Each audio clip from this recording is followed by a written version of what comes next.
We're going to start today with the Cleveland Cavaliers because their general manager, director of operations, whatever his title is, Koby Altman, finally faced the media after about a week and a half being bounced from the playoffs. Yesterday, the team firing their head coach, JB Bickerstaff. His career record in 4+ years here, a couple of games over 500, but really was his undoing was his 6-11 playoff record over the last 2 years, both years entering the playoffs as a 4 seed. That's underachieving. Mike, he had 3 major comments that you sort of wanted to highlight from his news conference earlier today. Why don't we just do this one at a time? What's the first thing that really jumped out from you on Koby Altman and things he had to say today? Well, let's start with his decision to part ways with JB Bickerstaff, and he was asked about it. And despite calling it a successful season multiple times, President of Basketball Operations Koby Altman said relieving JB Bickerstaff was a difficult decision. He wanted to thank him for his contributions on and off the court.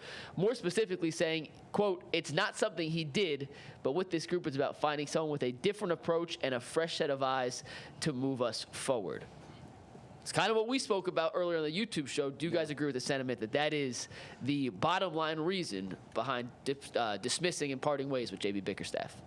I don't. I mean, I think the reason was the players were done with him, chiefly Donovan Mitchell. That came out in a report right after the season ended. Jason Lloyd joined us on the YouTube show just moments ago.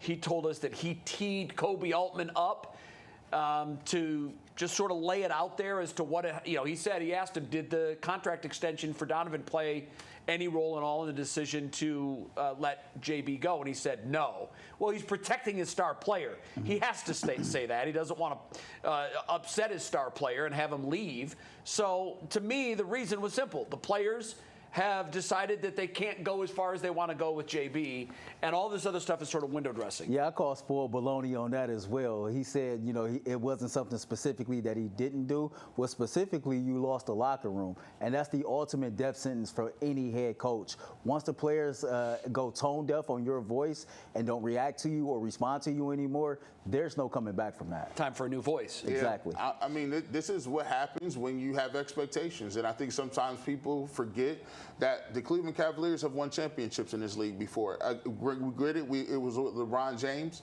and when you win 2 games in the last couple of years by being a 4 seed, and you don't have the offensive, output that you want to, you didn't look great against the Magic, and on top of that, you got players in the locker room. Marcus Morris just came out and said he just ran his course. And when players do that in the league, you may like it, you may not like it, you're old school and you feel like the coach is supposed to be the end-all, be-all. That's not the way it works anymore. The way it works is these guys make a lot of money, and you got to get your superstar players to buy in. It happens all around the league with the Lakers. You saw it happen. Hey, we saw it with the Milwaukee Bucks. Somebody got fired in like 12 games. I don't even know who his name was. He was just out of there. Doc Rivers just showed up out of a bag, just jumped out like Santa Claus, and was Doc Rivers was coach. That's what happens sometimes. It is what it is. In Cleveland, hey, they're on to a new coach. What was the second thing that he said that jumped out at you? The second thing, he was asked about the future of the core 4, Donovan, Darius, Evan, and Jarrett. And Koby Altman said, quote, "I don't see us making major super changes. I just don't. You can't make it to a conference semifinals and say this doesn't work." He also said there's way more data that speaks to it working in terms of the pairing of Donovan and Darius than it doesn't. Are you guys buying that the core 4 is coming back in 2024? I'm not. I think look, he has to say that. Number one, it was reported after the season ended that Darius is going to ask for a trade if Donovan signs the extension. Jason reported here moments ago that all indications are that there's sort of a gentleman's agreement that that's where things are going, and that when the season ends, he will be presented with and will sign the contract extension. Well, the next step is Darius following through on what he's already intimated he's going to do, and that's asked to be traded. So I think Darius is likely gone. Now it's going to be a tough move because he's a max player, and he's not a max player, but his contract and his paycheck says he is. So they're going to have to make a move. He can't look desperate. If he comes out today and says, yeah, we're going to look to trade Darius Garland, all the other general managers in the league are going like this. Yep. They want to move him. We got him.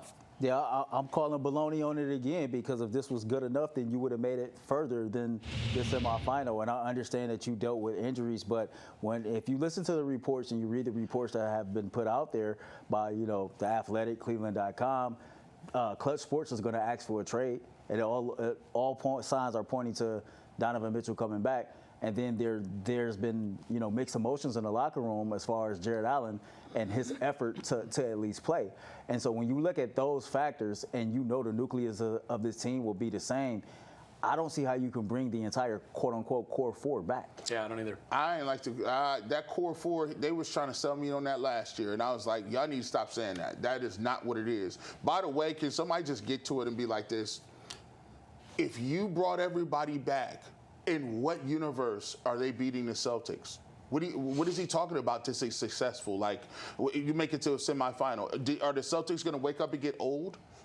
No, I think the idea is if you bring the right coach in that can develop these players to get them to the next level individually and collectively, you can overtake the Celtics. That's the thinking. You got to think that way. I mean, I would assume. With Tatum and Brown. They're going to be a year older too. Porzingis and Drew Holiday and Horford and White. I could keep going on. Yeah. I don't see it. Maybe it's just me. I had to take the shades off. I don't see it. Well, G, you're lucky, because this next quote from Altman, the last one we're going to discuss, kind of touches on that exact department of development. Koby Altman, you may have called baloney on the first two. This one feels like he was taking truth serum. He was asked, did you guys get away from unlocking Evan Mobley? And he said, yeah, I think we did. And that needs to be a focal point this summer. To hear the president of basketball operations / GM admit they got away from developing their third overall pick, quote-unquote unicorn. How do you guys take that? I believe he's telling the truth. I think they did get away from it. And I think the reason they got away from it was because Donovan Mitchell came to town. Ooh. And it wasn't as big a priority because now Donovan can hide all warts. Yep. They need to get back in the lab with the pen and the pad, we like to say. Get this label off. And exactly right. And figure out a way to make Evan Mobley the unicorn we keep hearing he Couldn't agree with you all more than that. I think he's telling the truth here, too. You definitely got away from the development of Evan Mobley being your focal point, especially, with the consideration of a lot of people believe that even with Donovan Mitchell on this team, if Evan Mobley develops into your best player, with him and Donovan Mitchell, you have the core of a team that can go compete for an NBA championship. If he becomes the Cavs' best player with Mitchell on the roster, they're winning a championship. Absolutely, absolutely. So how you let that fall by the wayside, I have no idea. But they did. But they did. And in the playoffs, I love about the NBA is you find out everybody got a unicorn. We found out Ben Carroll was a unicorn. We found out Ant-Man was a unicorn. We find all these dudes that be playing in the playoffs. You're like, dang, he kind of cold. You start seeing people throw up 40 and 15 and 7 in clutch spots. You do a lot of rethinking. Like, hold on, maybe my outfit ain't as good as I thought it was. I will say this: the last picture that Evan Mobley painted for us before the season ended